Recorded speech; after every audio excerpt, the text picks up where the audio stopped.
찬송가 180장 부르겠습니다.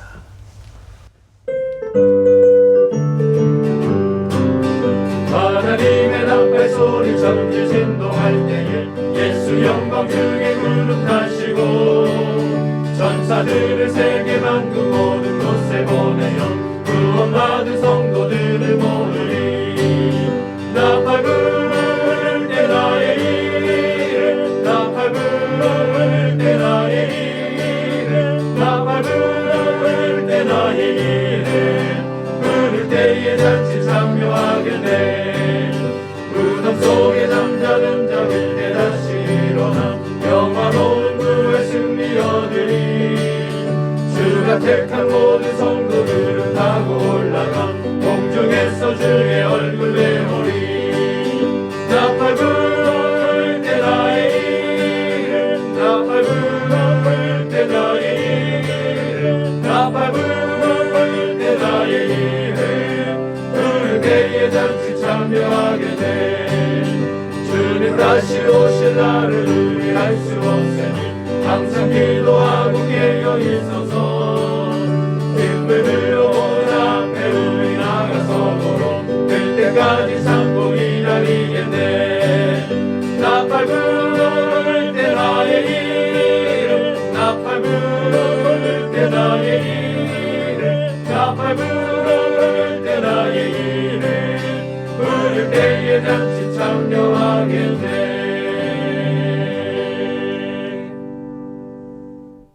기도하겠습니다. 사랑하는 하나님, 오늘도 하나님께서 우리를 은혜 보좌로 불려서 감사합니다.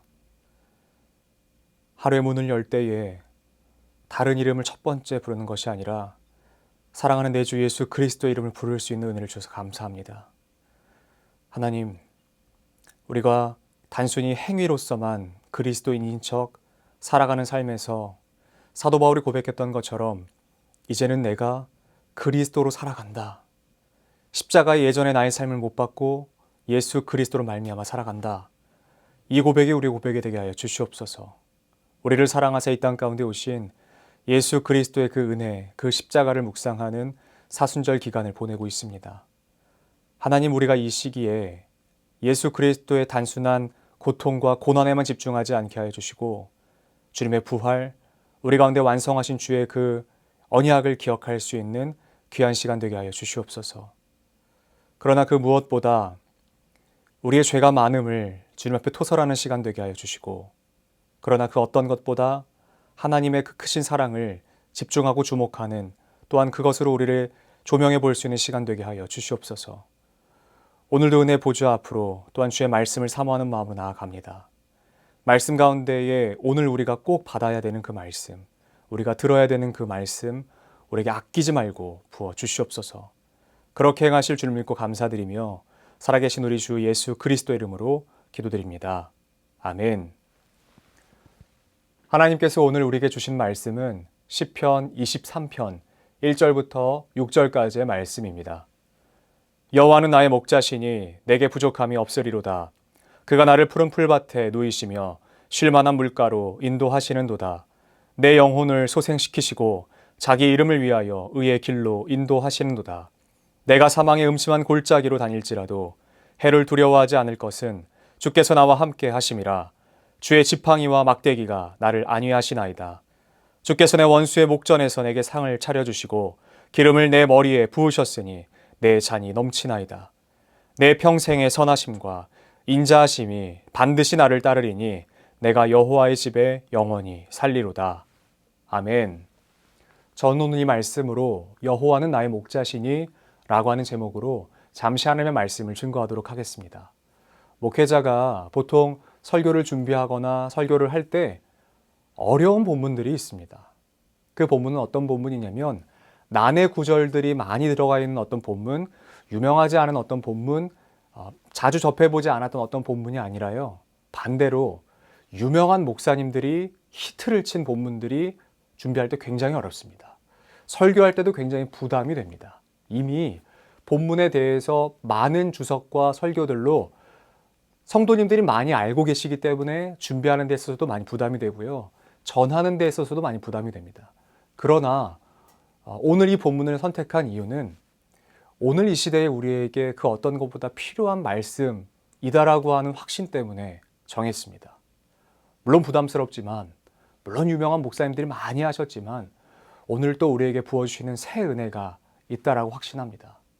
이사야서 말씀 가운데 기록된 것처럼 보라 이제 내가 새 일을 행하리니 광야에 길을 내고 사막에 강을 내시겠다라고 하는 그 하나님께서 오늘 통해진 이 말씀을 통하여서 또 새 그 일을 행하실 줄로 믿습니다. 한 가지 질문으로 말씀을 시작하고 싶습니다. 여러분 삶 가운데에는 쉼이 있으십니까? 삶 속에서 쉼이라는 존재가 존재하십니까? 잘 아시다시피 우리나라만큼 바쁜 나라가 없는 것 같습니다. 주변 일본만 가도요, 어느 정도 삶에서의 여유가 좀 있어 보입니다. 그런데 반대로 한국에는 여유가 없이 바삐 지내는 것을 보게 됩니다. 자신의 삶을 돌아볼 힘조차 없게 느껴질 만큼요, 여유가 없는 삶을 살아갑니다. 청년 때부터 장년 때까지요. 계속해서 그 일들과 일과들로, 업무들로 치이다가 인간관계로 어려움을 당하다가 쉼이 없는 삶을 계속해서 다람쥐 쳇바퀴 돌아가듯이 살아가는 것을 보게 됩니다. 그렇다면 여러분, 교회 안에서는 쉼이 있으십니까? 사탄이요, 우리에게 던져주는 가장 큰 거짓말 중에 하나가 무엇이냐면요, 너 교회에서 열심히 사역 안 하고 너 교회에서 열심히 봉사 안 하면 하나님 너 더 이상 사랑 안 해 라는 것입니다. 우리는 그 속임수에 속아서요, 교회에서 하나님의 몸을 세우는 일이 아니라 그냥 많은 교회 일, 그냥 많은 어떠한 일, 그리고 그로 인해서 보상받고자 하는 심리가 넘쳐나는 것을 볼 수 있습니다. 하나님께서는요, 우리가 많은 일들을 하기 때문에 좋아하시는 것이 아니라 하나님께서는 그저 우리와 교제하기 좋아하시는 분이시라는 것을 우리가 다시 한번 깨달았으면 좋겠습니다. 그렇다고 해서 교회의 사역을 하시지 말라는 것이 아닙니다. 주객이 전도되면 안 된다라는 것이에요.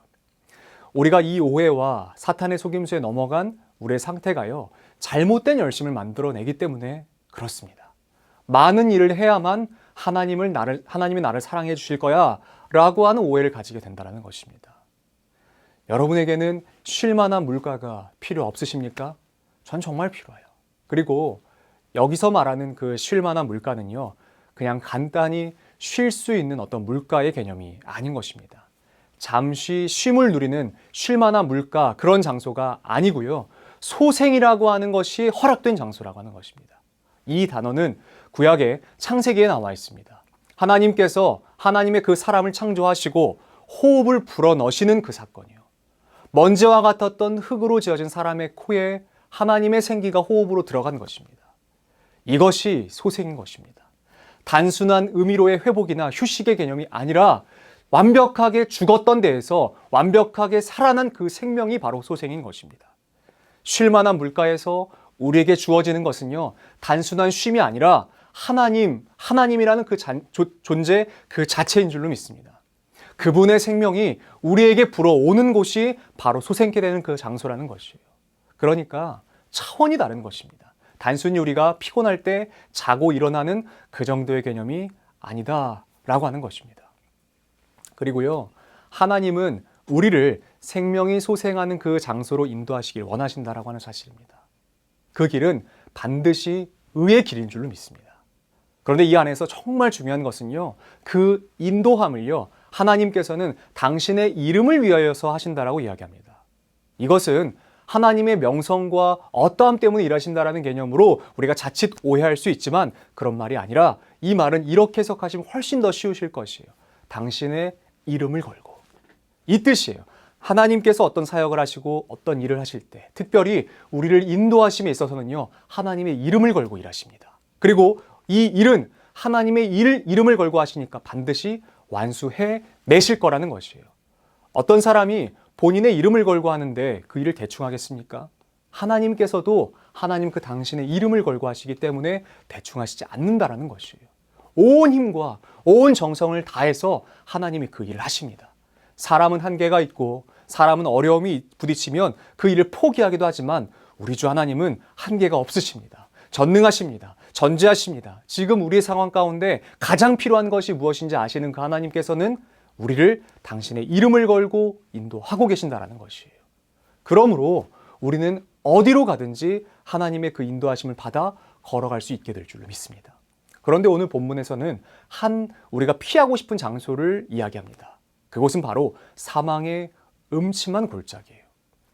음침한 골짜기만 돼도 우리는 힘들 것 같아요. 그런데 사망의 음침한 골짜기라고 이야기해요. 맹수들이 주변에 우글거리고 뿐만 아니라 한 발만 잘못 헛디뎌도 그 나락으로 떨어질 수밖에 없는 그런 골짜기예요. 협곡과 골짜기. 단순한 평지가 아니라 골짜기를 지나가야 하는 순간입니다. 우리의 삶에 맞닥뜨리고 싶지 않은 그 상황. 앞이 잘 보이면 모르겠는데요. 앞도 안 보여요. 칠흑과 같은 어둠으로 그 한 치 앞을 볼 수 없는 상황 가운데에 우리가 놓여지는 상황이 있다라는 것입니다.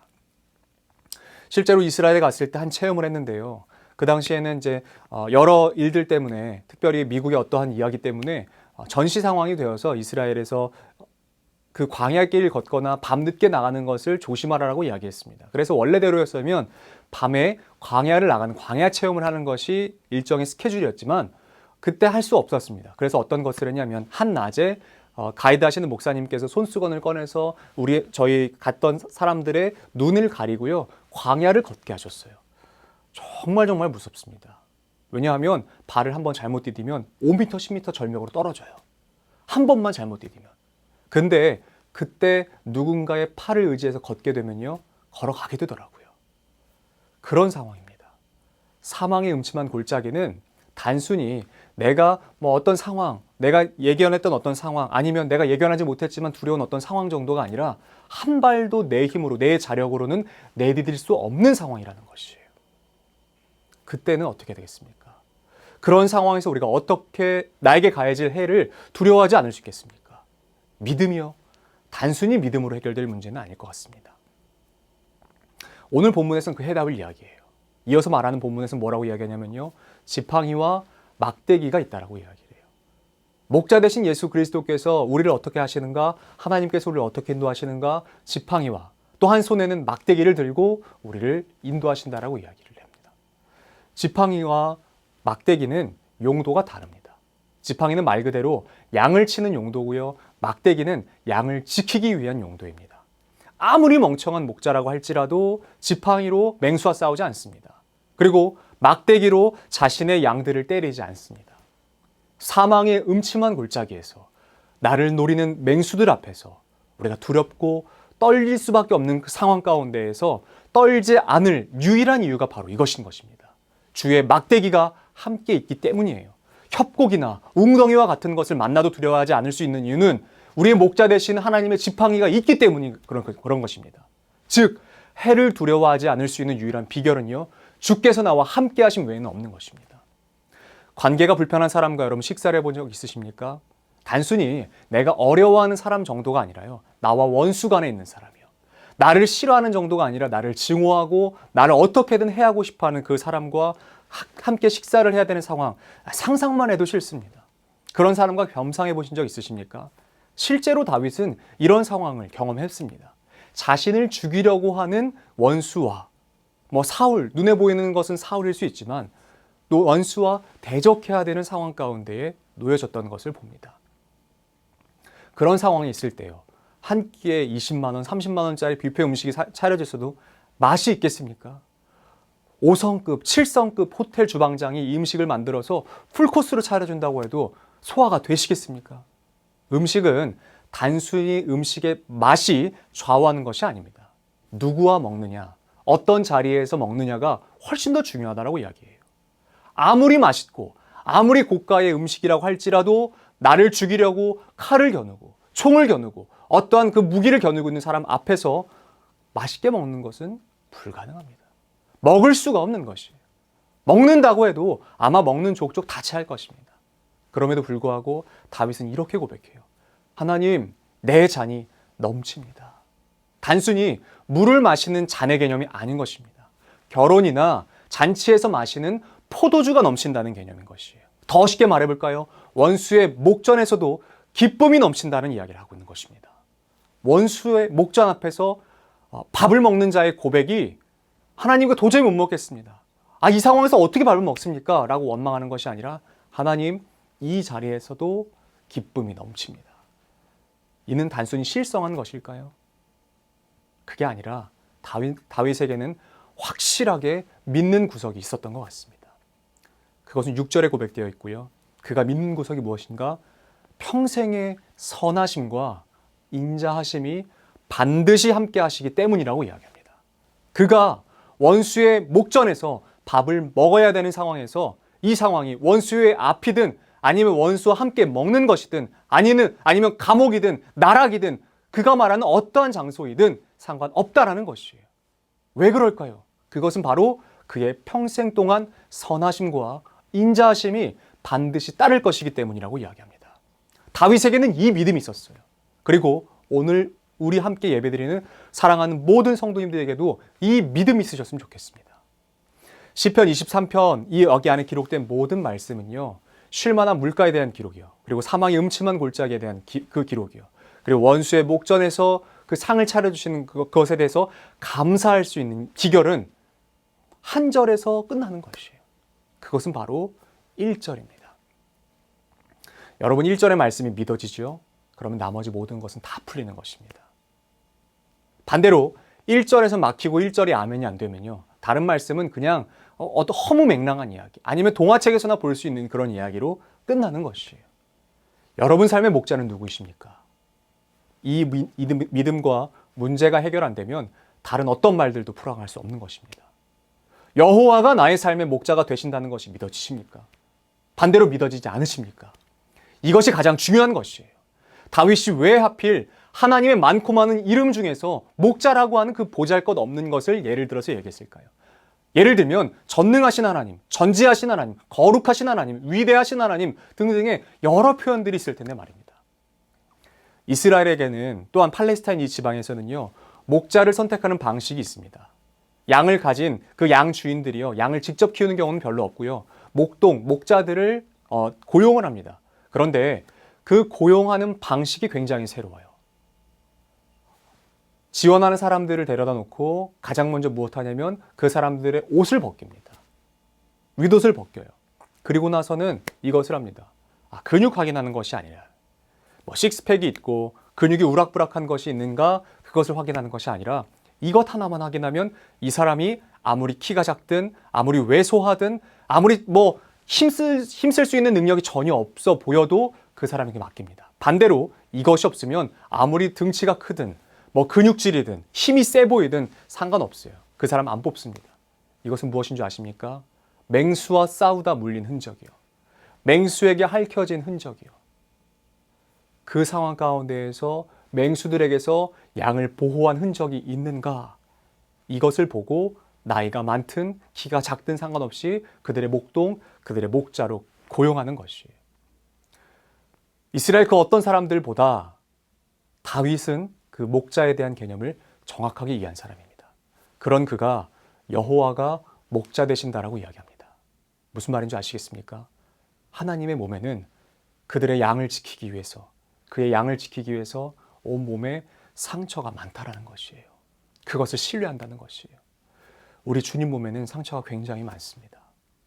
당신의 양을 지켜내기 위해서 끝끝내 모든 고통과 모든 하나님에 대한 죄의 그 엄중한 분노와 심판을 예수 그리스도의 몸으로 감당하신 흔적이 곳곳에 남아있는 것이에요. 예수님의 몸에는 상처투성이라는 것입니다.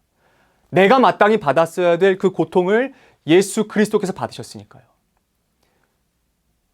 그분보다 우리를 위해서 모든 것을 내어준 목자다운 목자가 없습니다.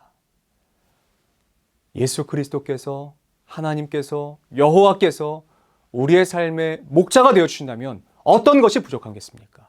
부족함 없는 것입니다. 전부이신 그분이 내 목자세요. 그렇다면요, 부족함 없는 거예요. 그리고 내 목자는 당신의 이름을 걸고 일하고 계십니다. 내게 잠시 가장 필요한 어떤 것을 주시기 위해서 잠시 도와주시는 것이 아니라 진정한 우리의 삶의 회복이 무엇인지 잠깐의 회복이 아니라 영원의 생명의 회복을 주시는 분이 바로 우리 하나님이라는 거예요. 사망의 음침한 골짜기 따위요 하나도 안 두렵습니다. 왜요? 길을 아시는 분, 아니요, 길을 만드시는 분이 우리의 목자십니다. 사망의 음침한 골짜기가 왜 무섭습니까? 길이 없으면 길을 만드시는 분이신데요. 그분이 이미 사망을 이기셨기 때문에 두려움이 없는 것입니다. 원수의 목전이요, 우리의 원수인 사탄의 공격이 우리를 해할 수 없는 것을 우리는 이미 알아요. 그리고 우리 목자이신 하나님이 훨씬 더 강하시다는 것을 우리는 믿습니다.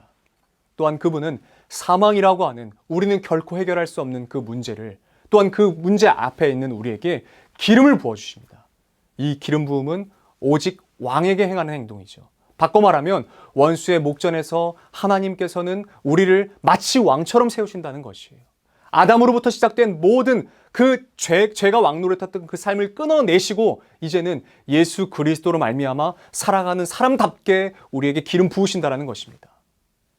오직 하나님을 통해서 생명 안에서 왕노릇할 것이다 라고 선포하시는 그 기름 부음이 우리의 삶에 넘친다는 것이에요. 그러니까 다윗이 고백했던 것처럼 기쁨이 우리의 삶 가운데 넘칩니다. 왕이어서 기쁨이 넘치는 것이 아니라 온몸에 우리를 지키느라 상처 입으신 예수께서 우리를 사망에서 생명으로 옮겨주셨기 때문에 우리의 삶에 기쁨이 넘치는 것인 줄로 믿습니다. 우리의 삶은 그분의 집에서 영원히 사는 삶입니다. 그분의 품에서 영원을 누리는 삶이라는 것입니다.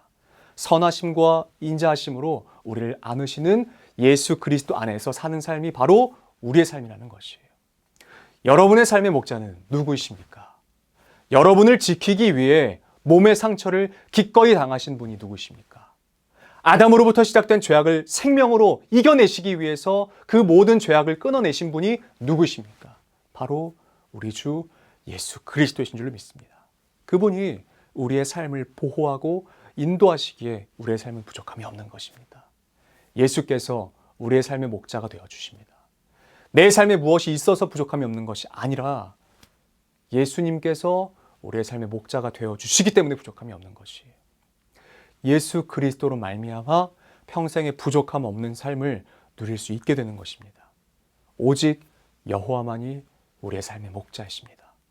그분을 신뢰하는 삶, 그분을 목자로 믿고 그 삶을 내어드리며 그분 안에서 풍성함을 누리는 삶, 또한 하나님께서 우리에게 부어주시는 그 소생케 되는 생명의 역사가 오늘 우리의 삶 가운데에, 또한 저와 여러분 삶 가운데에 충만하시기를 바랍니다. 기도하겠습니다. 우리의 목자가 되신 하나님, 우리가 때로는 사망의 음침한 골짜기와 같은 길을 걸어갈지라도 그 상황 가운데에서 두려워하지 않을 수 있는 이유가 오직 하나님이셔서 감사합니다. 큰 문제를 만날 때마다 우리는 뒤로 물러나게 바쁘지만 하나님이 괜찮다고 나아가라고 하실 때 우리가 이제는 이 믿음 갖고 나아가게 하여 주시옵소서. 하나님이 우리의 삶의 목자가 되어 주시기에 내 삶 앞에 있는 어떠한 문제라도 할지라도, 그리고 내 삶 가운데 있는 어떤 어려움이라고 할지라도 예수 그리스도의 그 인도하심을 받아 걸어가게 하여 주시옵소서.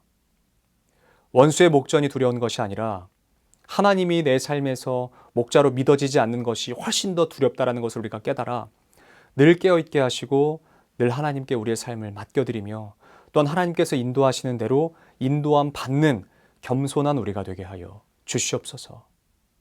우리 이어서 주님께서 가르치신 기도로 오늘 예배를 마치도록 하겠습니다. 하늘에 계신 우리 아버지, 아버지의 이름을 거룩하게 하시며 아버지의 나라가 오게 하시며 아버지의 뜻이 하늘에서와 같이 땅에서도 이루어지게 하소서. 오늘 우리에게 일용할 양식을 주시고 우리가 우리에게 잘못한 사람을 용서하여 준 것 같이 우리 죄를 용서하여 주시고 우리를 시험에 빠지지 않게 하시고 악에서 구하소서. 나라와 권능과 영광이 영원히 아버지의 것입니다. 아멘.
아멘.